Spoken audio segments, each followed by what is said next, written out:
Ladies and gentlemen, it gives me great pleasure to welcome you to this evening of Zen Poetry. First, let me thank poets and writers for their support, and special thanks to Japan House for co-sponsoring our celebration of the Penguin Book of Zen Poetry, this year's winner of the Islands and Continents Translation Award. Without Japan House, we wouldn't be here tonight. The judges of the award were poet translators Robert Bly, Charles Gunther, and David Unger. Mr. Gunther, the senior member of the jury, praised the Penguin Book of Zen Poetry for a fresh, clean rendering of a body of Oriental poetry, some of which was hitherto unknown or little known in English, and for a high degree of originality in the presentation of this body of poetry to English language audiences.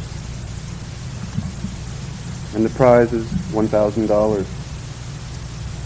Our program this evening will feature two musicians, Reiko Kamata with koto and Ralph Samuelson with shakuhachi flute, an instrument whose origin goes back to the days of the early poetry you will hear in a moment.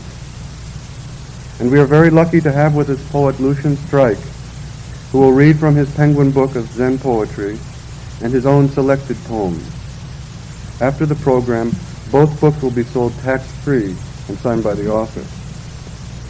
The co-translator of the Penguin Book, Takashi Komoto, couldn't join us here this evening because of poor health, but he selected a favorite poem from the book, and so after the program, a special bilingual broadside of Shinkichi Takahashi's poem, Sky, in his original calligraphy, will be available for a recommended donation of 50 cents. 50 cents, so that Islands and Continents can continue celebrating and encouraging the important work of translators. So now, let's begin.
going to begin my reading of Zen poetry with some Chinese enlightenment and death poems.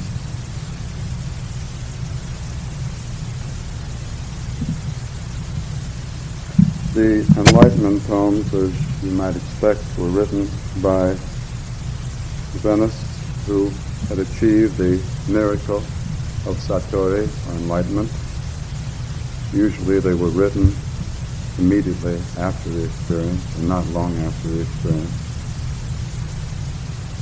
The first poem is by a layman.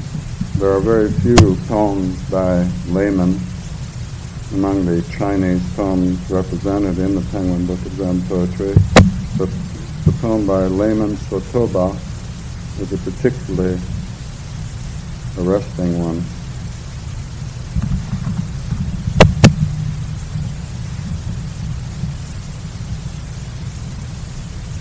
The mountain,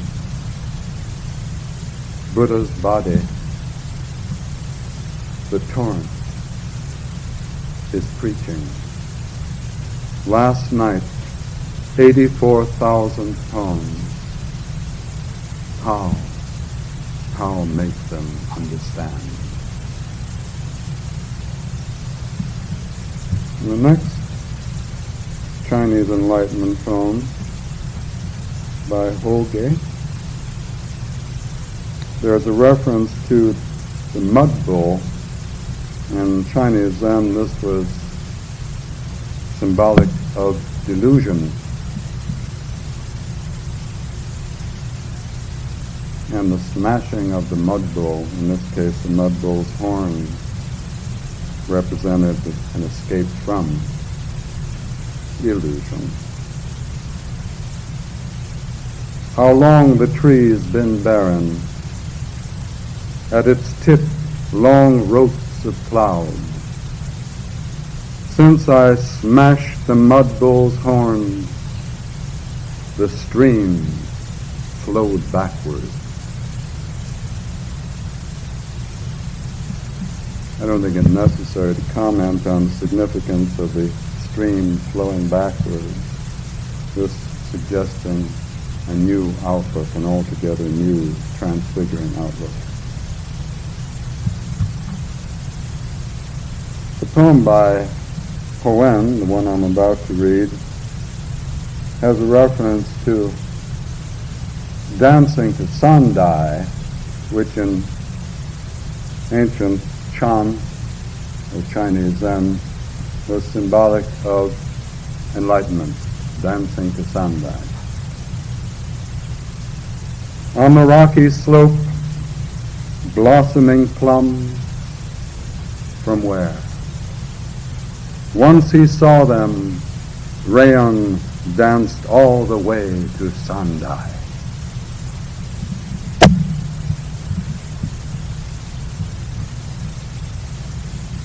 The next poem is by Shofu, and there's a reference in the poem to the famous Enlightenment poem of Huineng, the Sixth Patriarch. And the poem by Shofu goes, no dust speck anywhere, what's old, new. At home on my blue mountain, I want for nothing.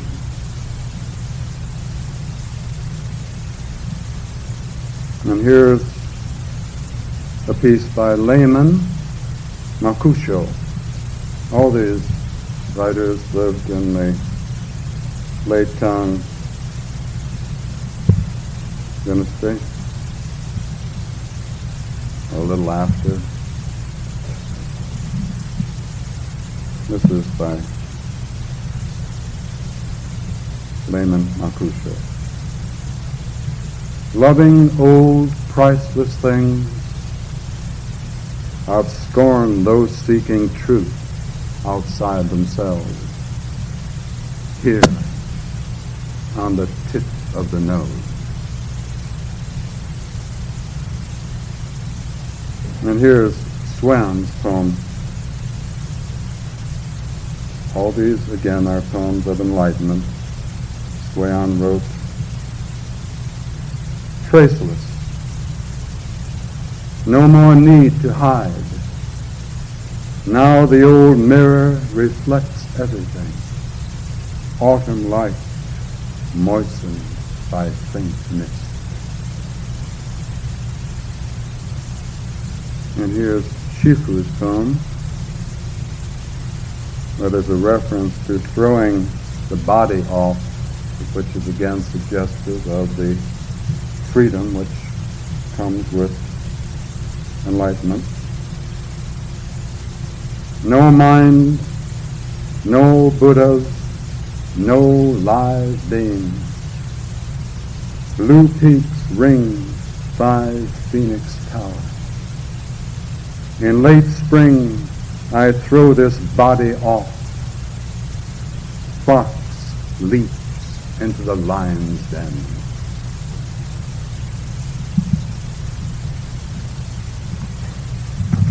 A poem by Moan. Clear, clear, clearest.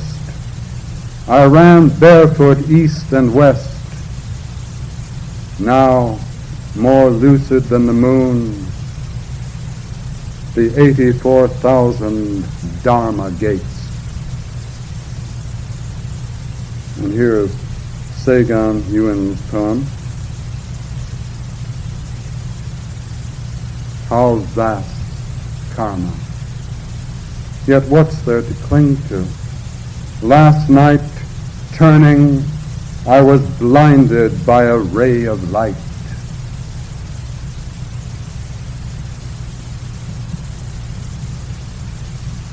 Here's a poem by Dangai. Earth, river, mountain,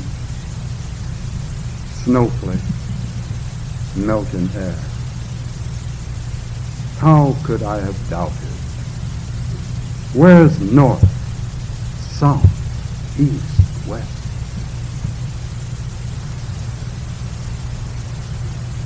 Keppel. Searching him took my strength. One night I bent my pointing finger. Never such a moon. The poem I've just read is based on the old principle that it's the moon that matters, not the finger pointing at it. I'm going now to read some death poems. These are of momentous importance in not only Chinese Chan but Japanese Zen. The Zen master has always been expected to leave a death poem. The poems are held to be precious in the Zen communities. They are read by generations of acolytes. Sometimes they are even treated as koan, or problems for meditation. Often the death poem is written almost immediately before death, sometimes not too long before. But in the death poem, the master sums up actually the essence of his life. That's the reason for the death poem. They're never self-pitying. They are meant to inspire those who are left behind. And the first death poem is by Fuyu Dokai, and there's a reference in the poem to the triple world in Zen. This is the world of sensuous desire and form and pure spirit. Fuyu Dokai. 76. Done with this life. I've not sought heaven, don't fear hell. I'll lay these bones beyond the triple world, unenthralled, unperturbed. Notice that the first words of the poem refer to the poet's age. This is very common in death poems. Fuyu Dokai began his poem at 76. And the next poem is by Ampo Bonatsu. And again, a reference to his age in the very beginning. 65 years. 57 a monk. Disciples, why ask where I'm going? Nostrils to earth.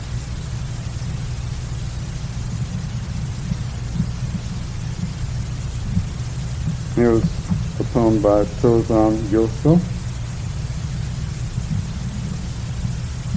Ways not for the blind, groping, they might as well seek in the dipper. Old for Zen combat, only the plow will comprehend. I'll climb Mount Congo, a pine. And here's Shozan, a very great Chan master.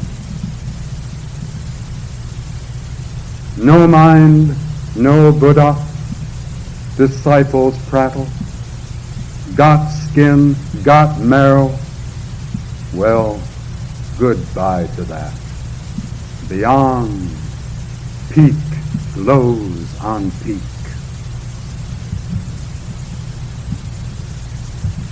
Here's Shishin Goshin. Talking. 7 steps, 8 falls. Silent. Tripping once, twice. Zenists everywhere. Sit. Let the mind be. Here's Rakan Kenan.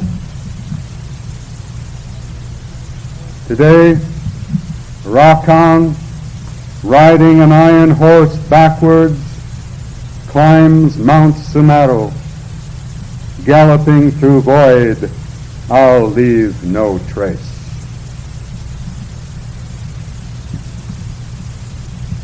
Here's Iku Juan.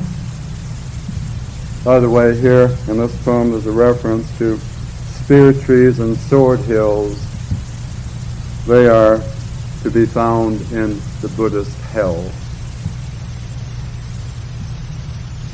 This fellow, perfect in men's eyes, utters the same thing over and over, 56 years. Now something new, spear trees, sword hills.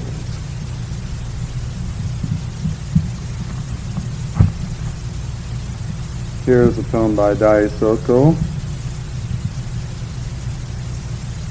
Some of the Zen, well, they differed very greatly, as you might imagine, and some of them were,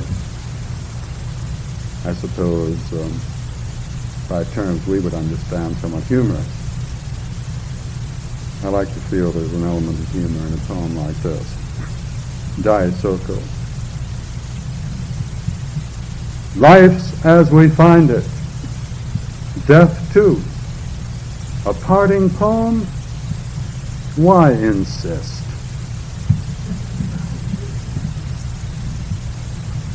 And here's one by Daisen.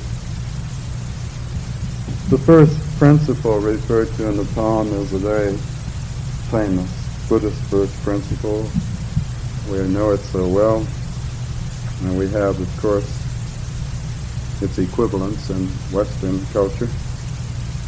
All things come apart. And the poem begins. Daisen's poem begins. All things come apart. No saintly sign in these poor bones. Strew their ashes over Yangtze waves.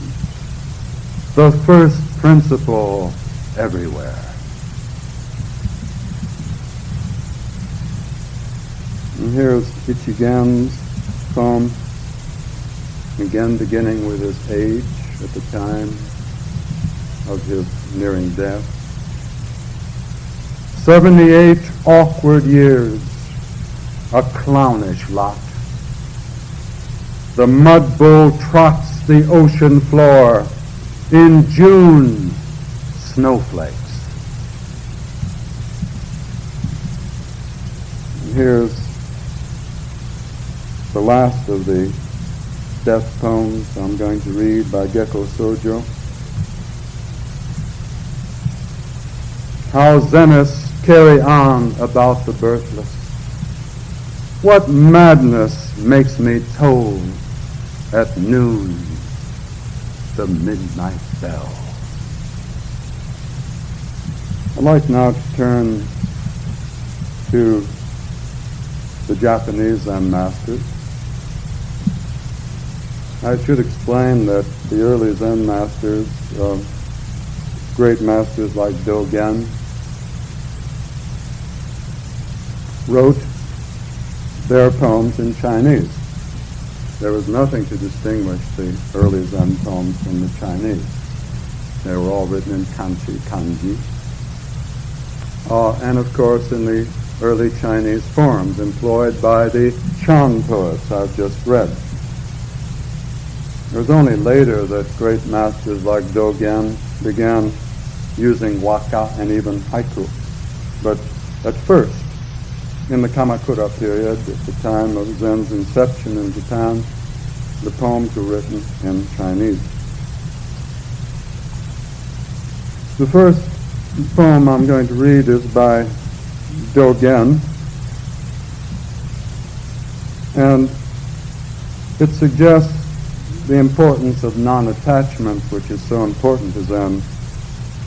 The mind must operate, as the Zenists say, without abiding anywhere. Before reading it in translation, I'm going to bow to the request of my host and read it in Japanese. I shall read some of the poems in Japanese, perhaps, just to give you some idea of the feel of them, and then read the translation immediately following. Here's Dogen's poem. Mizudori no Yukumo Kairumo Ato Taete Saridomo Michi wa Wasuri Zarikeri.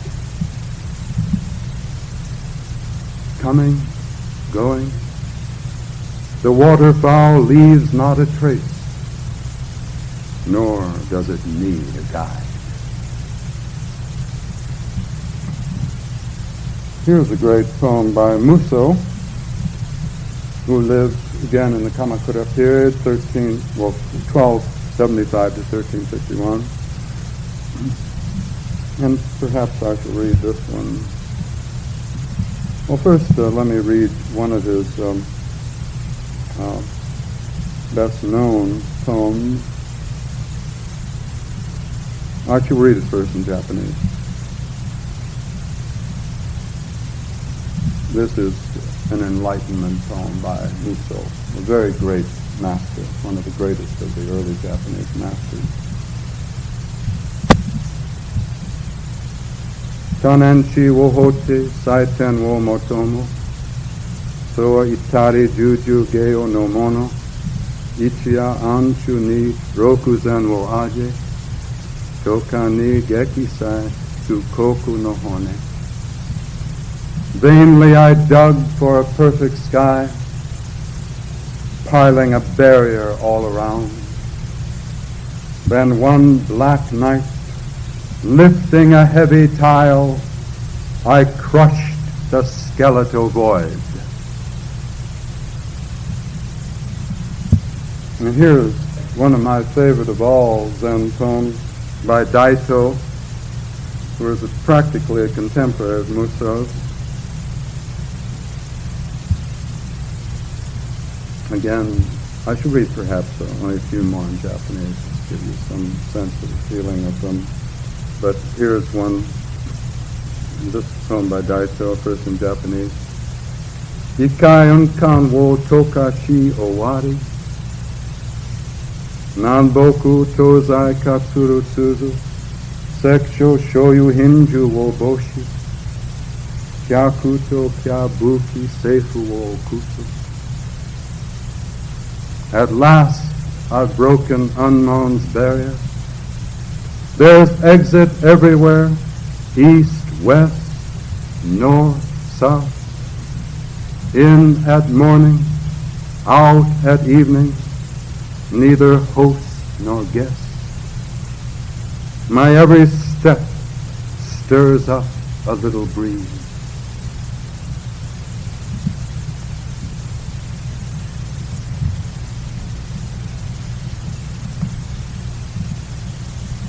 Perhaps I'll read a couple of more of the poems of the Japanese masters, and then we'll hear some koto music, after which I shall read more of the translations from the Penguin book. But the next poem is by Daiichi, who lived from 1290 to 1366, a very distinguished master. And in Japanese, his poem goes,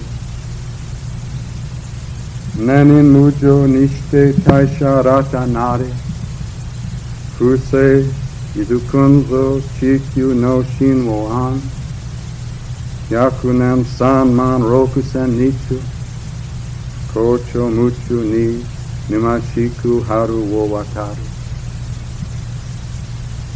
Thoughts arise endlessly. There's a span to every life. 100 years, 36,000 days, the spring through, the butterfly dreams.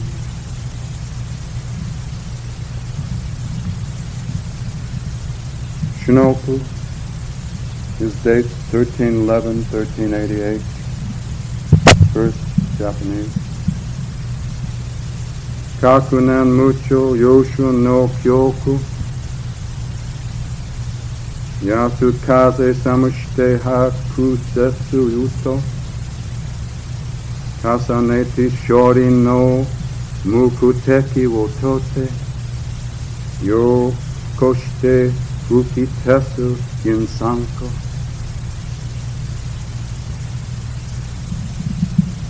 After the spring song, vast emptiness, no holiness, comes a song of snow wind along the Yangtze River. Late at night, I too play the noteless flute of Shorin, piercing the mountains with its sound, the river.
The last tone was by Shinotu.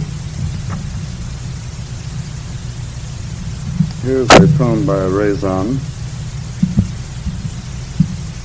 Died 1411. Don't know when he was born.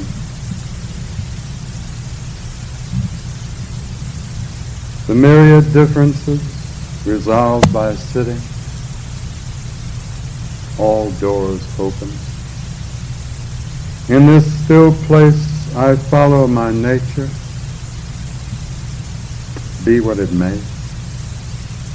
From the 100 flowers I wander freely, the soaring cliff, my hall of meditation.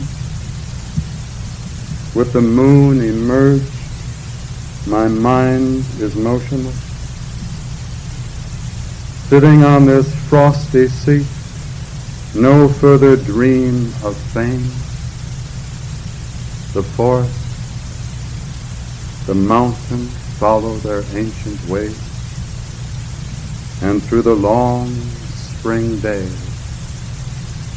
not even the shadow of a bird.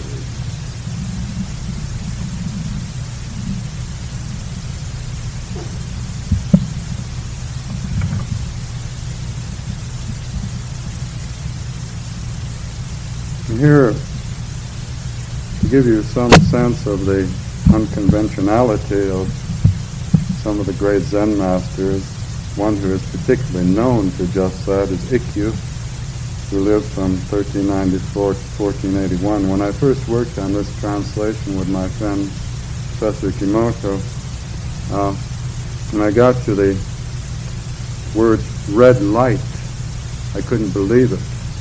And I asked him to explain, and he said, "No, you're right. That was it." And you'll see in a moment what I mean. After 10 years in the red light district, how solitary a spell in the mountains. I can see clouds 1,000 miles away, hear ancient music in the pines. He has two remarkably impressive poems on important Buddhist principles: the possibility of finding void in form, and then the equal possibility of finding form in void. And this is how they go. You can see from these poems that Ikkyu, in spite of the red light district, was an extremely serious man. Void in form. When, just as they are, white dewdrops gather on scarlet maple leaves, regard the scarlet bee. And then form and void. The tree is stripped, all color, fragrance gone, yet already on the bough, uncaring spring.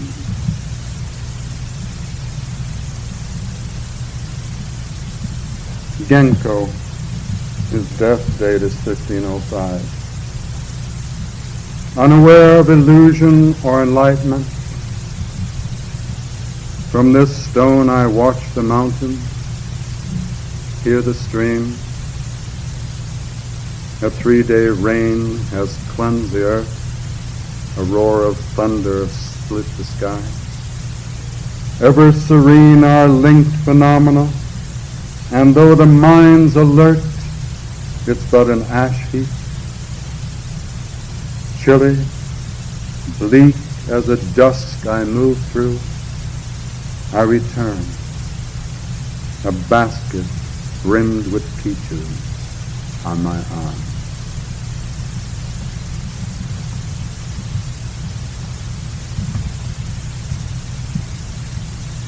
I'm going to read the following because it happens to be a favorite. He was generous enough to tell me of one of the judges of this year's Islands and Continents Translation Award. I mean Robert Bly.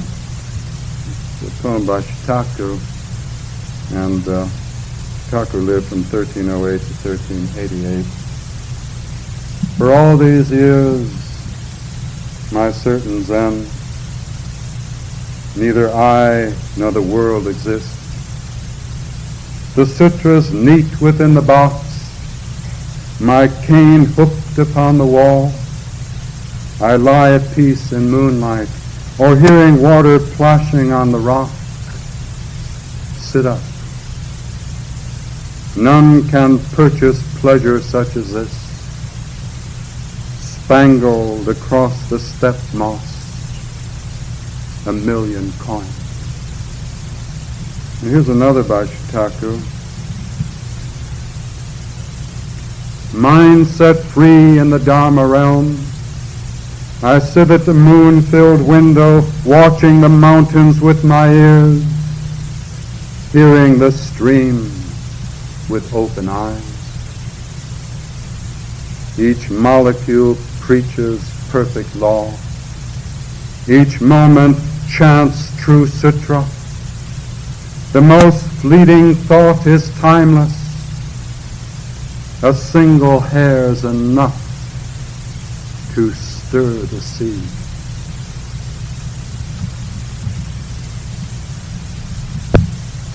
Here's a poem first in Japanese by Takuan. A very important poem by this great master, who is also the most distinguished writer on Zen swordsmanship, Takuan, a teacher of samurai.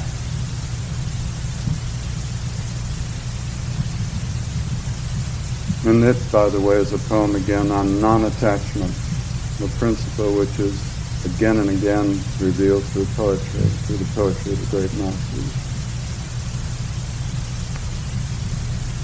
Mizu no omo, yona yona tsuki wa, yadoridomo, kokoro mo tomezu, kaji mo no kosazu. Though night after night the moon is stream reflected, try to find where it has touched. Point even to a shadow.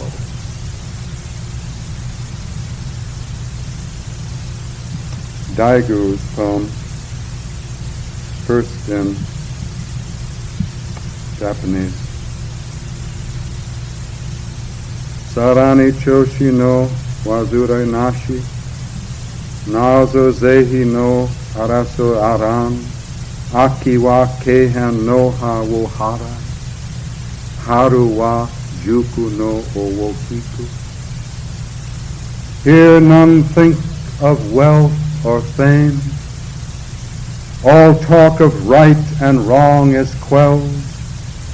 In autumn I rake the leaf-banked stream,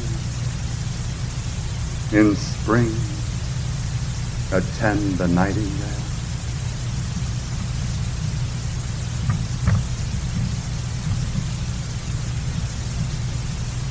Here is a remarkably vital poem by Geshu, who lived from 1618 to 1696. First in Japanese. Iko ni kyuju su shidai kai, mi wo kakusu ni tokoro nashi shakatsuryu, tosui gyakuryu shite nagare tsukizu, Toda konichi ate waga shuni kano. The seven seas sucked up together, the dragon's gods exposed. Backwards flows the stream of Soto Zen, enlightened at last I breathe. Here's a poem by Rokan, a poet, a Zen master and poet who has in recent years been made available to Western readers through some interesting translations. A couple of books, recent books. His dates 1757, 1831. Without a jot of ambition left, I let my nature flow where it will. There are 10 days of rice in my bag, and by the hearth a bundle of firewood. Who prattles of illusion or nirvana, forgetting the equal dusts of name and fortune, listening to the night rain on the roof of my hut? I sit at ease, both legs stretched out. And here's a poem by certainly the most important of the Rinzai Zen masters, Hakuin. You no sooner attain the great void than body and mind are lost together. Heaven and hell, a straw. The Buddha realm, pandemonium, shambles. Listen. A nightingale strains her voice, serenading the snow. Look, a tortoise wearing a sword climbs a lampstand. Should you desire the great tranquility, prepare to sweat white beads.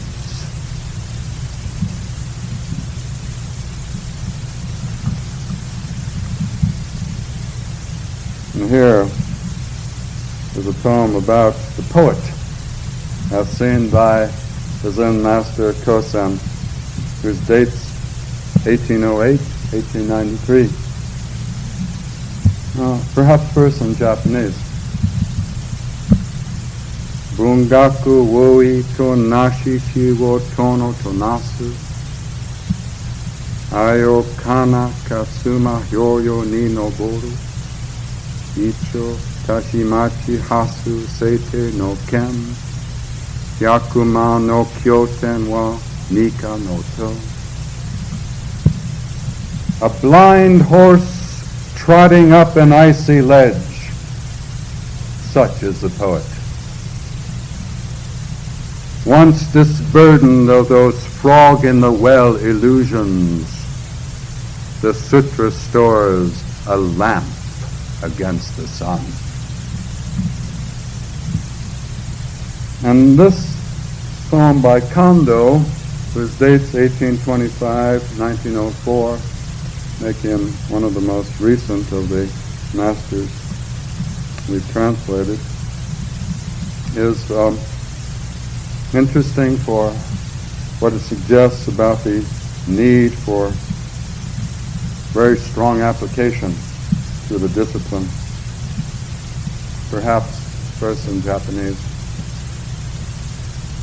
Yumyo shojin zunan wo suku nenen tada kisu kono jino madoko naran koto wo jin mirai danji ke kufu tainan shite mizukara ben wo kuayo. It's as if our heads were on fire, the way we apply ourselves to perfection of that. The future but a twinkle. Beat yourself. Persist. The greatest efforts not enough. You see, in front of the lectern, the very fine broadside prepared, I think, excellently by Jonathan Cohn. I'm going to read Takahashi's poem in Japanese. Some of you may be interested in the broadside. You see, this is, by the way, the calligraphy is by Takahashi, who is thought to be, by the Japanese, the greatest of the contemporary Zen poets. My friend Ikimoto and I have translated a volume published by Doubleday Yankee called After Images, Zen Poems of Shikichi Takahashi. And a number of American poets have taken an interest in his work. I shall read a few of his poems. But the poem which has been prepared on the broadside, Sky, I'll read in Japanese. 10. Donten no shita wo hita bashiri ni hashite, watashi wa hazi no ki ni no toba, soshite akai shita wa doshita, sorikare ame ga futa noda. Sky, climbing the wax tree to the thundering sky, I stick my tongue out. What a downpour!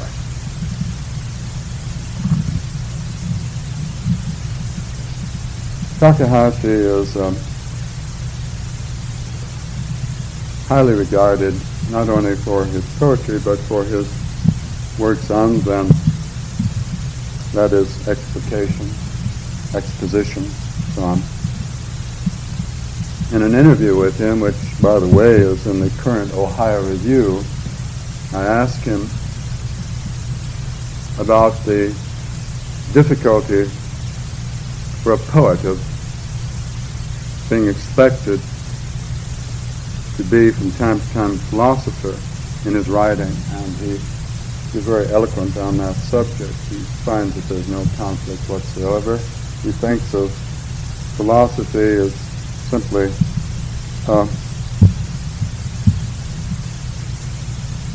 more dependent on strategies. The poet, he claims, deals with reality in an absolute way, the philosopher in a relative. You may not agree, but you might consider that these are the words of both a very great poet and, in my judgment, a philosopher. The reason for all that is that I'm going to read a poem now by Takahashi, which is deeply philosophical. It's called Shell. In my introduction to the Penguin Book of Zen Poetry, I explicate the poem and speak of it as something of a survivor poem. Shell. Nothing at all is born, dies. The shell says again and again from the depths of hollowness. Its body swept off by tide, so what? It sleeps in sand, drying in sunlight, bathing in moonlight. Nothing to do with sea or anything else. Over and over, it vanishes with the waves. Another Takahashi poem, Flight of the Sparrow. The thing which distinguishes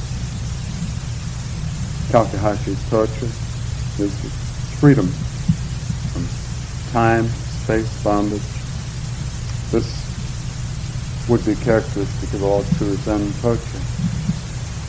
Flight of the Sparrow gives us some idea of the degree of the freedom attained by this great poet, who is also a man of Satori. His Inca, received from a very great Zen master, that is, his awakening has been testified to in Zen communities. That is very, very important. Flight of the Sparrow. Sparrow dives from roof to ground. A long journey. A rocket soars to the moon. Umpteen globes collapse. Slow motion, 20 feet down, 10 billion years. Light-headed, sparrow does not think, philosophize, yet all's beneath his wings. What's Zen? Thought, say masters, make a fool. How free the brainless sparrow. Chirp. Before the first chi, 1 billion years, he winks another. Head left, mankind's done. Right, man's born again. So easy. There's no end to time. One gulp, swallow the universe, flutter on limb or roof. War, peace, care banished. nothing remains, not a speck. Time's laid out in the eaves trough, sparrow sings, pecks now and then.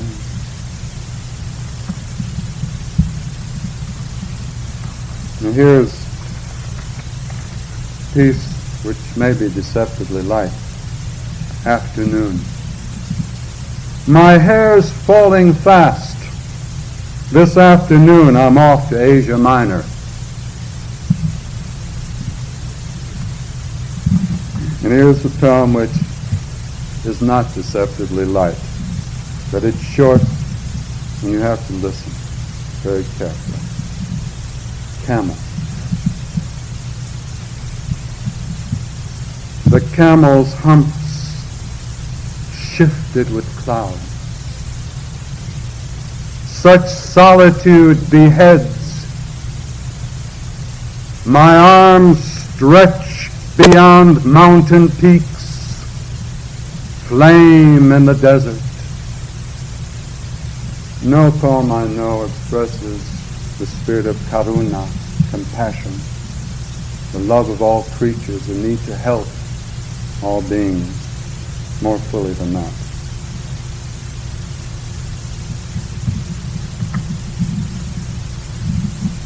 Mother and I. While boats list in port, sunset ripens the forest of Hakone. Men fall like raindrops. I perch on a chair, open my umbrella, cloudburst. Smiling mother sits up in her coffin, ages ago. Tomorrow Columbus will reach, was it, Venezuela? This hand will embrace or kill, takes but a finger, under white sail, the universe.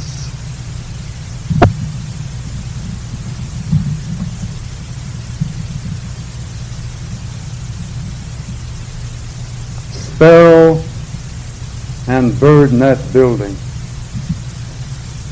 Sparrow's always sleeping. Meanwhile, a building surrounds him. Snoop, shoot up the elevator, quite alone. The building's a pinch of dust. No day, night, so light strikes from his throat. Under a wing glow sun, moon, stars. No one's here. No one's expected for 1 billion years. Sparrow dreams. Sparrow knows. And finally, I'll read a very short poem by Takahashi, which is, by the way, incised on a commemorative stone overlooking the sea in his hometown. Very moving to see it there. We don't do things of that kind for our living poets. He's still alive. Absence is a poem in English. The first in Japanese. Rusu. Rusu toi koko ni wa dari mo ranu toi.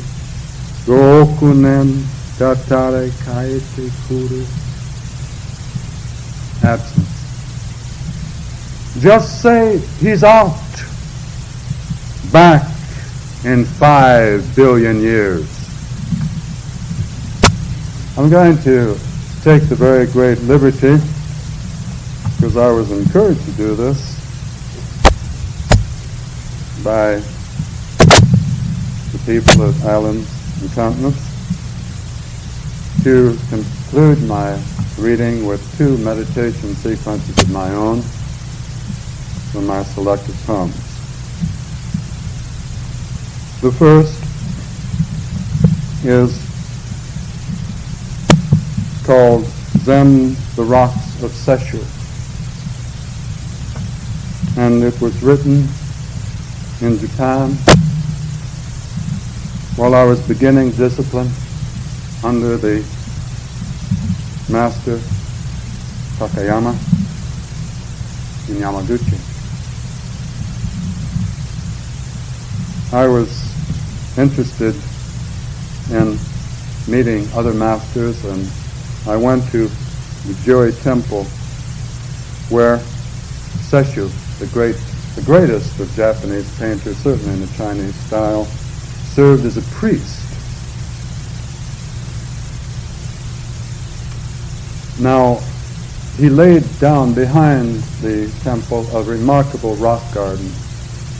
And in the course of the interview with the master, I said some extremely shallow things about the garden and was immediately reprimanded. Zen masters are very good at that. And in effect, I was told that if I wished to say anything about so great a work of Zen, I should meditate first and then look, as I've never looked at anything before.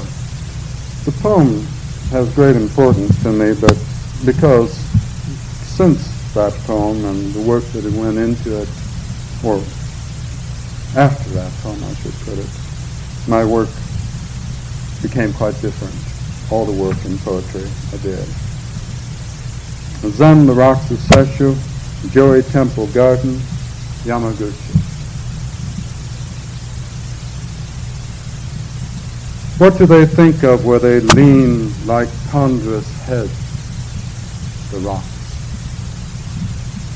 In prankish spring, ducks joggling here and there, brushing tails, like silly thoughts shared, passed from head to head. When gong quavering about a ripened sky, we up and go. Do they waken from a dream of flesh?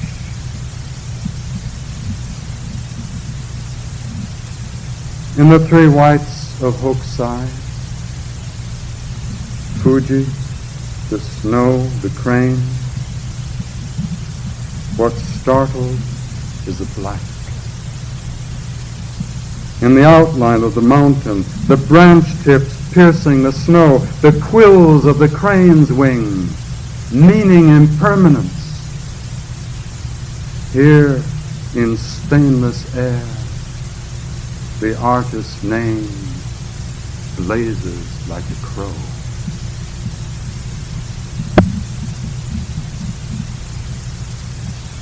Distance between the rocks, half the day in shadow, is a distance between man who thinks and the man who thinks he thinks.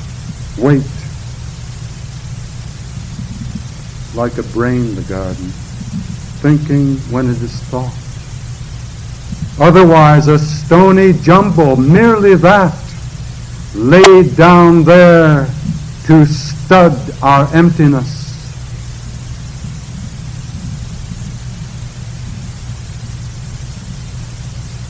Who calls her butterfly would elsewhere pardon the snake its fangs. In the stony garden where she flits, our sides so sharp merely to look gives pain. Only the tourist, Kodak aimed and ready for the blast, ship pointing for the getaway, dare raise that parasol.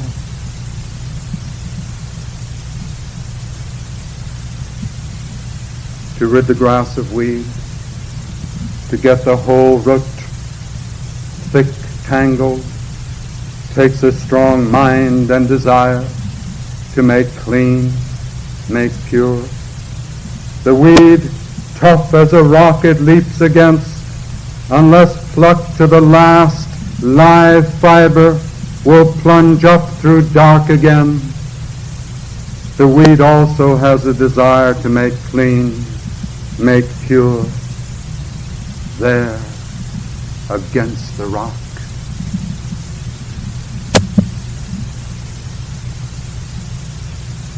It is joy that lifts those pigeons to stitch the clouds with circling, light flashing from underwing, scorning our crumbs, tossed carefully to corners of the garden beyond the rocks, They rose as if summoned from the futile groveling our love subjects them to. Clear the mind. Empty it of all that fixes you, makes every act a pecking at the crumb.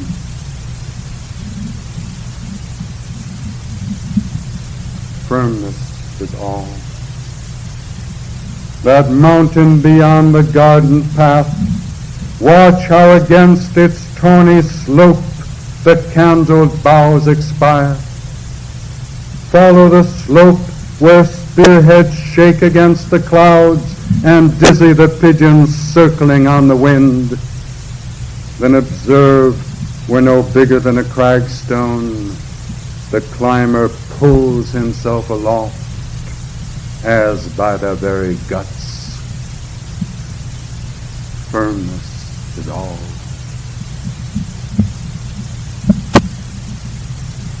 Pierced through by birdsong, stone by stone the garden gathered light.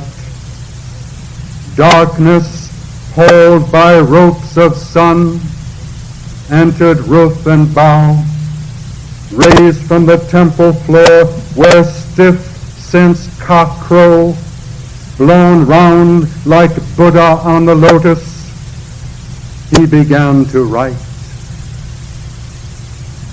How against that shimmering, on paper frail as dawn, make poem. Firm again, we waited for the rock to split. And finally, another sequence made up of very short pieces.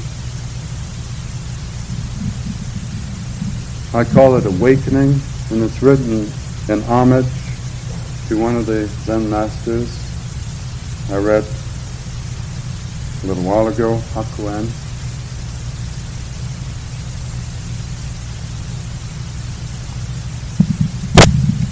Shoichi brushed the black on thick. His circle held a poem like buds above a flowering bowl. Since the moment of my pointing, this bowl, an earth device, holds nothing but the dawn.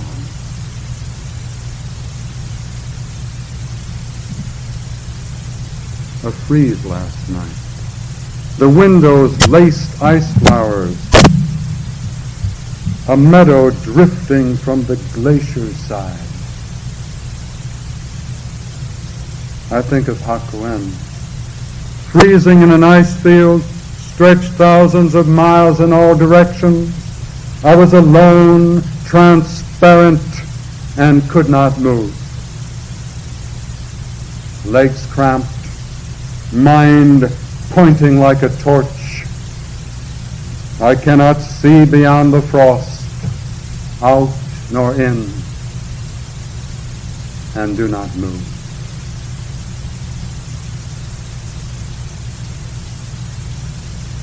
I balance the round stone in my palm, turn it full circle,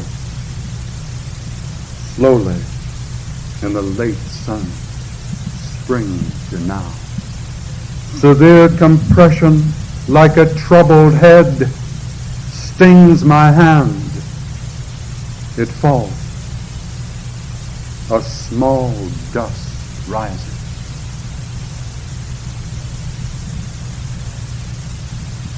Beyond the sycamore, dark air moves westward. Smoke, cloud, something wanting a name. Across the window, my gathered breath, I trace a simple word.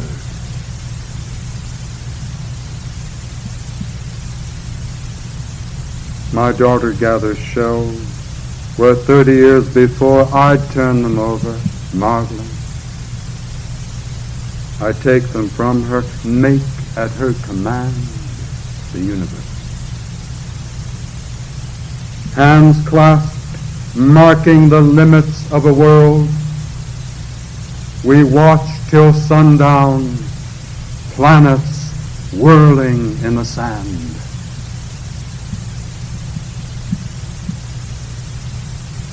Softness everywhere. Snow a smear, air a gray sack. Time, place, thing, felt between skin and bone, flesh.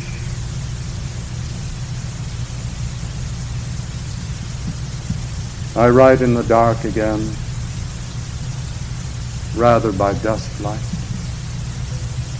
And what I love about this hour is the way the trees are taken one by one into the great wash of darkness. At this hour, I am always happy, ready to be taken myself, fully aware.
want to thank everybody for coming and to say I hope you've enjoyed this evening of Zen Poetry.